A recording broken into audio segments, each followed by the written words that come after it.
It's the start of the golf season and I want you to play the best golf of your life. I'm going to talk you through 9 holes of play as a one handicap of how I approach every single shot so that you can understand how you can implement it in your own game in this new season to become the player you were meant to be.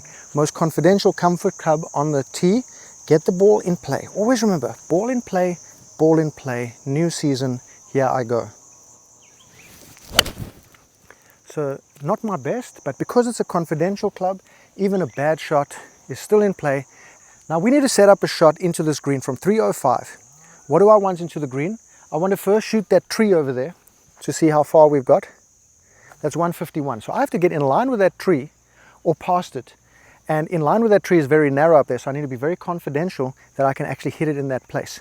So what I'm going to do is I'm going to hit a 150-yard shot and go well right of that tree, leaving myself another 150-yard shot into the green. So this is a bit of an intro to setting up your shot into the green. Thinking back from the hole, what do I want to hit into the green? Just like that.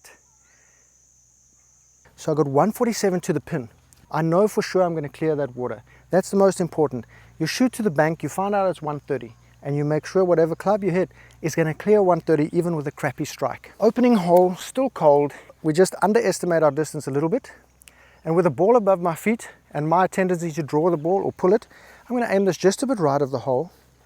Beautiful lie, just ball above the feet. Grip down just a little bit so that I don't hit it fat. And watch this. See, has a tendency to go left of the slope. And there I am on the left edge. What you might find, gangbangers, in the new season is you may play really well as soon as you come back to the game after being out for a few months, in the Northern Hemisphere especially.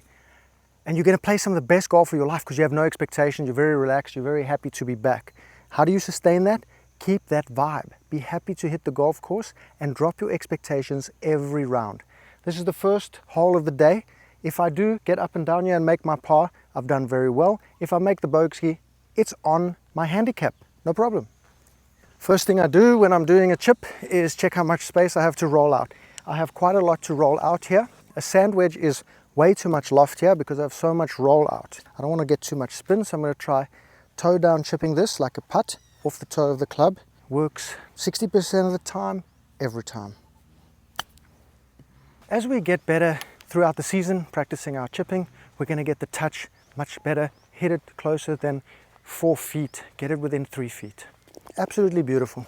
This is our second hole and the most insane distance of 430 yards to the hole. What it can feel like when you first come back or your first 4 holes of the day, you're now going to pump one out there still feeling cold because you want to get there. And to remember, any long par 4, generally a low handicap index, which means as anything above a 4 handicap, 3 handicap, bogey is good. So I'm going to hit a 7 wood ski.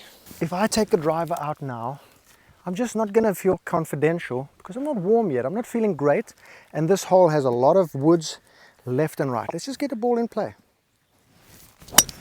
That's going to leave a hell of a long shot in, but it's in play. And we know it's a low stroke index.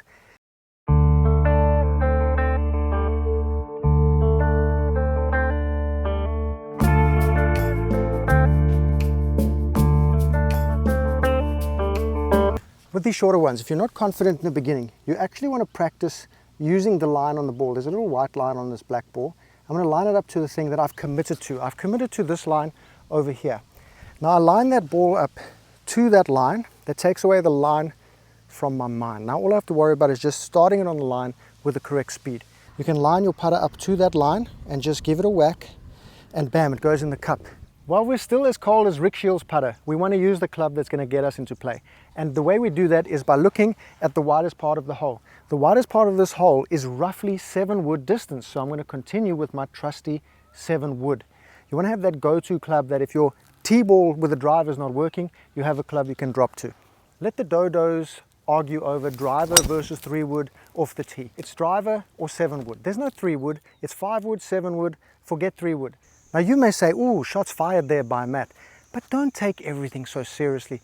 Take it about as seriously as we take Peter Finch in actually qualifying for the Open. We've hit this ball so far from the hazard because we don't want to go in the hazard. In the beginning of your season, as the season progresses, just keep hitting away from the hazard and you can get closer to the hazard as you get more confidentiality.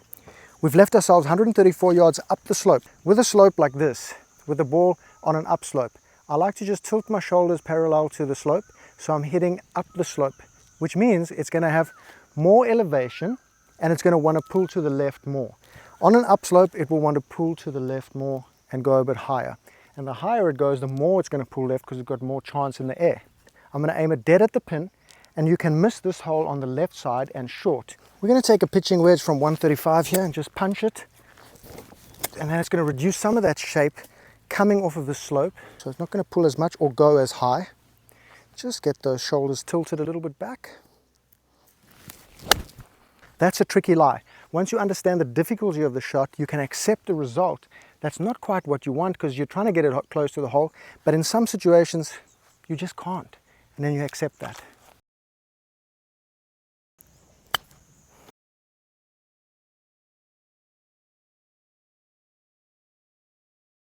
The tricky thing with the line is that if you don't commit to that line and you feel like it's not in the right place when you're over the ball, reset. Because if you're confident it's in the right place now, it's in the right place.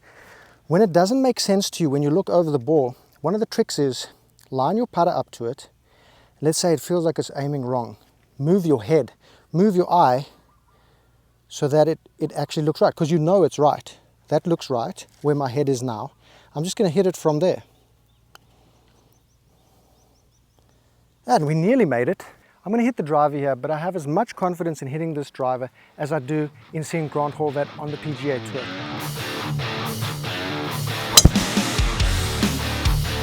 Well, looks like Grant Horvath's on the tour. We've got 233 left, which means we're going to go for it because that's at the top of my 7-wood range. But we want to be careful here that we don't get into real trouble. There's a bunker on the left and a bunker on the right with woods on the right. Everything good here is on the left, so let's see how far it is to carry that bunker on the left. It's 200 yards to carry that bunker, so a 7-wood, if I draw it too much, is definitely going to carry it. So what we'll do here is we'll aim it at the pin because there's a nice corridor there. If it does turn over left, it's going to carry that bunker on the left, leaving us a very nice pitch shot. Now if I was 250 yards out, just 15 yards back from here, it would make a big difference to my shot. I'd be hitting this one to like the 100-yard mark with a 150-yard shot and getting a wedge on the green. But I'm just at the top of my range without having to swing out of my shoes to get the ball to the green. Even 245, I wouldn't be going for this hole. And of course, you can hit this ball as long as you possibly can, get it up there. Just make sure you're not getting yourself into trouble with the obstacles in front of you. We've got a very tricky shot here because we have very firm turf onto a downslope from above the ground, above the pin, onto the downslope, which goes into a downslope to the downslope on the green. So how do we stop this ball? If we catch all of it and land it on the green, we're rolling off the front because there's no spin from this lie. 56 degree could work, but the bounce wants to bounce off the turf. So I'm going to take the 52 degree and do another toe down just because of the lie. If it were a lush lie, it's an easy 56 degree on the fringe. What a life. This time we're going to land it 4 or 5 yards short of the green on the left, let it bounce right and die down the slope to the hole. So let's do a toe down chip with a wider stance. Oh, I've missed my line completely. But you know what, we're on the green. We're assessing this putt. We've left it on a downslope, which was our first mistake. Ideally, we should have been a bit more aggressive and actually got it well past the pin. It gives us a flatter uphill putt. Now we're on a downhill, left to righter, so it's going to die toward the hole, which means that we want to put it out left, but let that last bit of the putt just be the ball using the gravity from nature to get the ball down there. So I'm envisioning a hole just short of the hole, maybe 3 feet short. I'm going to hit to that distance as if it were a flat putt. Now it should die and take some more break, and we're okay with that. 2-putt par GTFO, absolutely brilliant. We have 205 yards on this very long par 3. The thing we want to do is eliminate the bunker, because if it comes in from a height, the ball can often make a plugged lie or a fried egg, and over a 30-yard bunker shot to the pin, it's almost impossible to get the ball out. So objective number 1 is to avoid this bunker. Objective number 2, hit it on the green somewhere. Texas is on the left. That's a great place to be.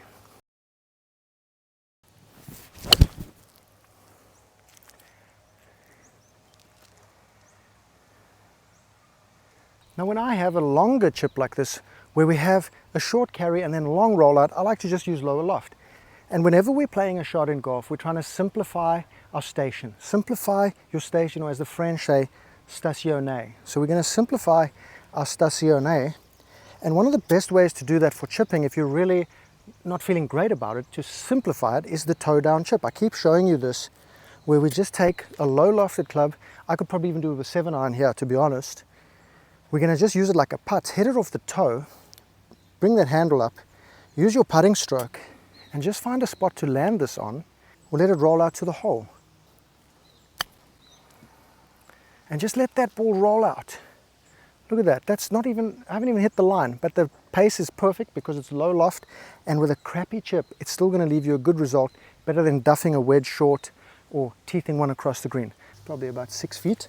But again, we use the line on the ball to simplify our station. We're simplifying our station by removing the line from our brain. Just focus on hitting the pace, because the line is completely eradicated. We set up with the line on the ball.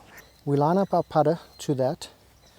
Okay, that looks pretty good. My eye's in the correct place. And we just bam it on the line.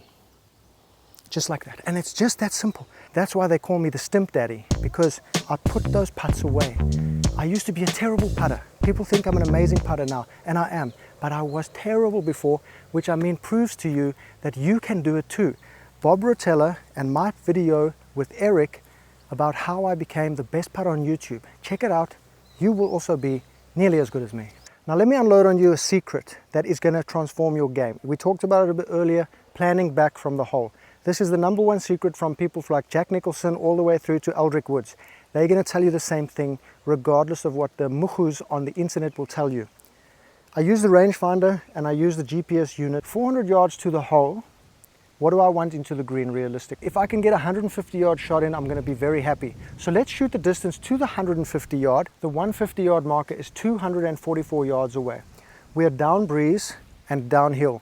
So I'm going to hit a 220 yard club that may roll out to 244, or with the change in elevation and the wind, we'll get to 244, leaving me a 150 yard club into the green.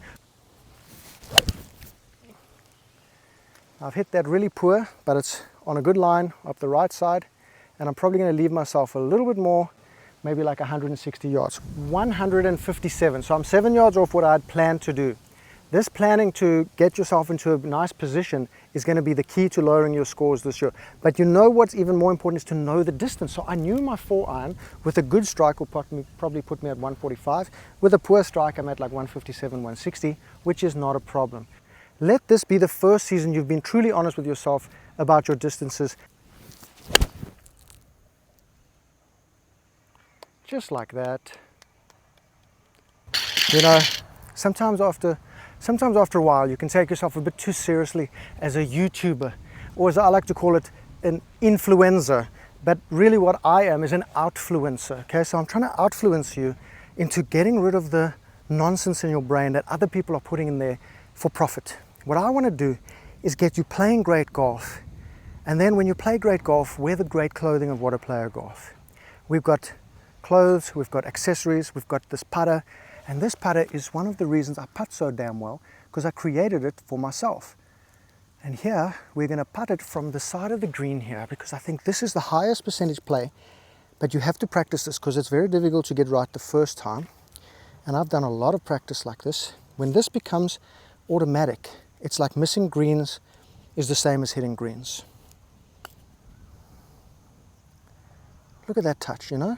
And it's like, okay, you know, it's up and down. It feels automatic. If I miss a green, I don't stress anymore because I know that the putter is going to save me. Highly recommend. What a player, Bird Dog.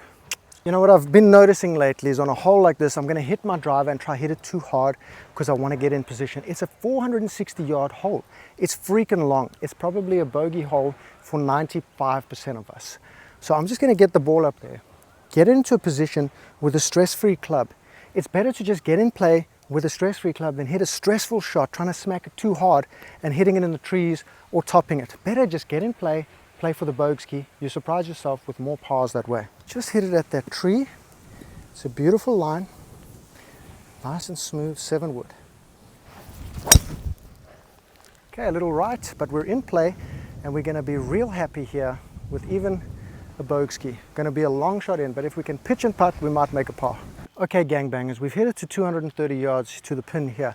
And the reason I would go for this shot is because my 7 wood has a clear tendency to go left where it's safe.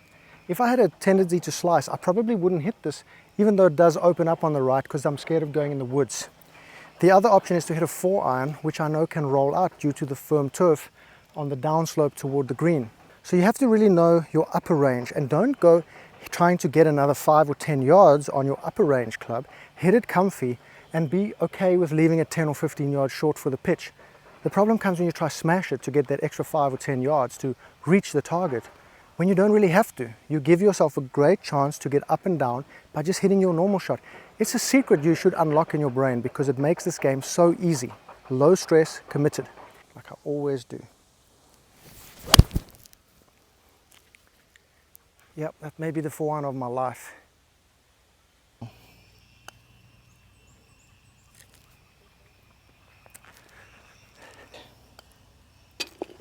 My Padawans, we're going to continue with this planning back from the hole. We know this is a dogleg right. We know from experience that we don't want to get too close to that big ass tree down there. A lot of people are just pulling their driver par 4, par 5 because, you know, it's a long hole, just hit the driver. If the driver is the club that gets you in the position you want, you should hit it. I want to have less than 150 yards into this hole because the green is a semi-island. We've got 75% of it surrounded by a hazard, favoring the left side because it's not so hazardous there. But if I'm from more than 150, it's a difficult club to hit into the green to be able to hit a nice shot that stops on the green. So I want to get to like 140, 130 to secure a great second shot. That means I can shoot to the 150 with my rangefinder. There's a stake in the middle of the fairway, and then I just add 10 to that. So it's 215 to that white stake down there. I'm going to add 10 to that to make it 225. Downhill, slightly with the breeze, not much, but downhill gives you another 5 to 10 yards. So I'm going to hit the 4-iron, which hopefully gets me to a wedge range. And it can seem like I'm just hitting 4-iron all the time because it's automatic, but in this situation, it's what gets me to that position. If I were playing the back tees, the 7 would get me to that position, so I'd have to adapt the club. Green. Okay, we've gone well left there, little pull, not according to plan, but you know what? We have to adapt as we go, no matter how good our plan is. The advantage of pulling it left and keeping it at this range means that if we hit something longer and pull it left, we're behind that big ass tree. So I have a clear open shot here, removing most of the hazard on the right hand side. Coming from this angle, I feel really confidential. Unfortunately, we have, by pulling it left, left ourselves that 167 yard shot. But a 167 yard shot from this angle versus one from the fairway actually is better here. So I'm happy with this. The ball's sitting kind of not up on this turf. So the iron is probably going to just catch a bit of grass before the ball. So I might come in a little steeper, which means I might hit it a bit harder, de-lofting the club, which means an 8-iron here, which is my normal club, may fly over the green because there'll be lower spin on it, especially with some grass between the ball and the club face. So I'm going to hit the pitching wedge just because of that flyer lie, because it's a 9-iron with a flyer. I don't want to be over the back and then having to take a drop. I'd rather be short here with an easy chip up the slope from the front left. See, every golf course is easy or difficult depending on how you play it. Yep.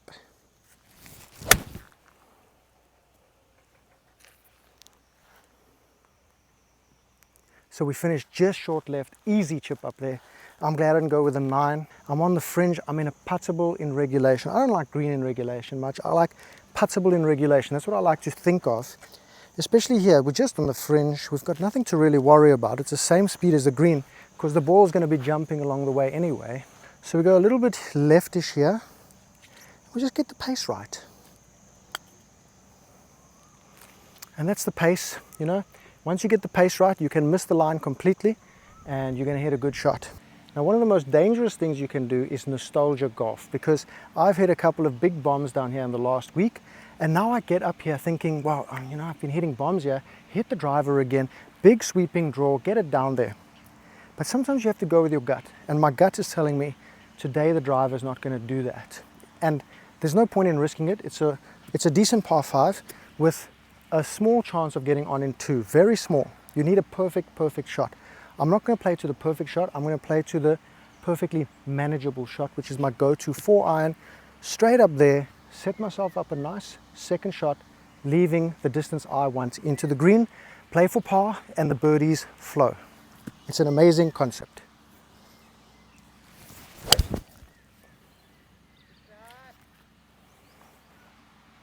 Wow, that may be the best 4-iron of my entire life. That could even get on in 2. Now I'm going to do the nostalgia shot, which is the driver.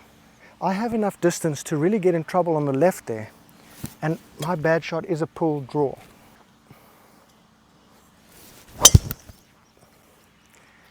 Well, there goes another bomb. Sometimes you go with it and sometimes you don't. You're going to regret hitting the driver sometimes when you hit it, and you're going to regret not hitting it. We've left this to 245 to the hole.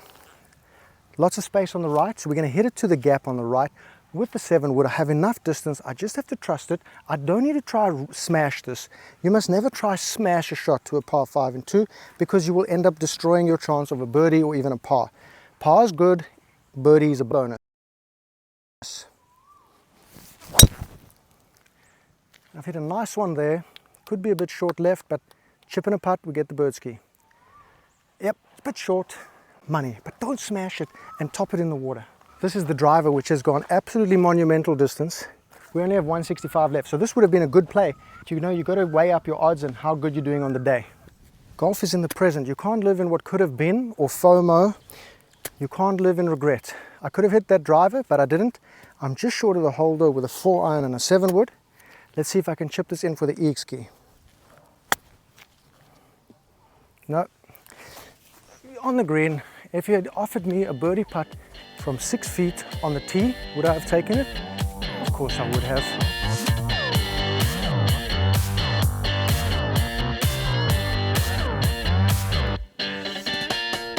Bird ski. If you want to see more like this, check out this video over here. It's going to help you big time.